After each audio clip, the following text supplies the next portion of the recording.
अभी हाल ही में ईद उल अजहा और मानसून की बारिशों की वजह से सड़कों और नालों के हाल से आप सब बखूबी वाकिफ हैं। जगह जगह कचरे के अंबार, ठहरा हुआ पानी और उबलते गटर, ये सब नाखुशगवार मनाजिर आप सभी के सामने हैं। और ऐसे में अनगिनत जरासीम और मूजी कीड़े जन्म लेते हैं जो मुख्तलिफ बीमारियों का सबब बन सकते हैं।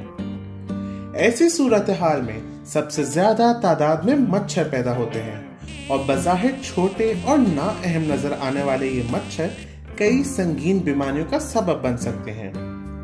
हर साल दुनिया भर में तकरीबन 7 लाख से ज्यादा अमवात के जिम्मेदार मच्छर और उनसे पैदा होने वाली बीमारियां होती हैं। और इसीलिए हमारा ये जानना जरूरी है कि मच्छर किस तरह हमें नुकसान पहुंचा सकते हैं।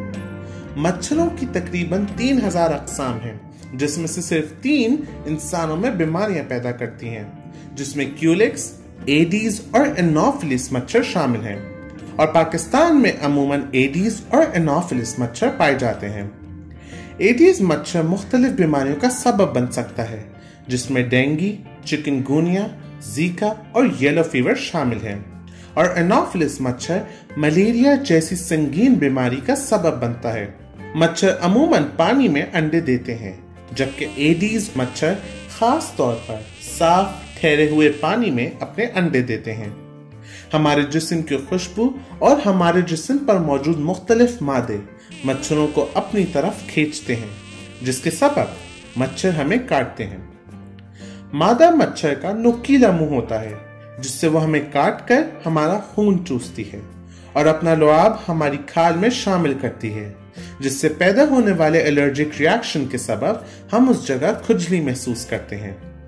और इसी लुआब के जरिए वो जरासीम हमारे जिस्म में दाखिल हो जाता है, जो हमारे खून में शामिल होकर बीमारी पैदा कर सकता है। मच्छर बआसानी एक इंसान से दूसरे इंसान तक बीमारी फैला सकते हैं। मच्छर एक बीमार इंसान का खून चूसते हैं, जिससे जरासीम मच्छर के खून में शामिल हो जाता है। जब यही मच्छर किसी सेहतमंद इंसान को काटता है तो अपने लुआब के जरिए ये जरासीम खून में शामिल कर देता है, जिससे दूसरा इंसान भी बीमार हो जाता है। लेकिन तो आपने घबराना नहीं है, क्योंकि अब हम आपको मच्छर से बचाव की कुछ तरकीबें बताएंगे। सबसे ज्यादा अहम ये है कि आपके इर्द गिर्द ठहरा हुआ पानी मौजूद ना हो, ताकि मच्छर अपने अंडे ना दे सके। और अगर जरूरत का साफ पानी मौजूद है तो उसे ढक दिया जाए। घरों की खिड़कियों पर जालियों के इस्तेमाल से घर में मच्छरों को दाखिल होने से रोका जा सकता है। पूरी आस्तीन के कपड़े पहनना, मॉस्किटो रिपेलेंट्स लगाना और मच्छरदानी का इस्तेमाल भी बहुत मुफीद साबित होता है। अतराफ में मच्छरों का स्प्रे भी मच्छरों को कम करने में अहम किरदार अदा कर सकता है। इसके अलावा मुख्तलिफ जगह मॉस्किटो किलर लैम्प्स भी इस्तेमाल किए जाते हैं। अगर आपका इस सब से मुताल्लिक कोई सवाल हो तो कमेंट करके हमें आगाह कर सकते हैं। मजीद जानने के लिए हमारी वीडियोस देखते रहें।